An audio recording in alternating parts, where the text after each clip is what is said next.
بیا که میخوام بهت بگم چجوری خیلی راحت زمینی بری کشور قبرس. مهمترین نکته رو آخر ویدیو بهتون گفتیم. برای رفتن به کشور قبرس اول خودتون رو برسونید به مرز رازی. از مرز حرکت کنید به سمت بندر تاشوجو ترکیه.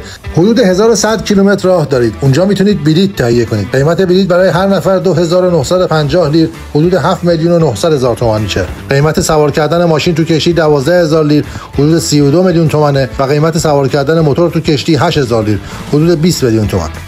کشور قبرس شمالی نیازی به ویزا نداره، فقط پاسپورتتون مهر خروج و ورود به این کشور رو میخوره.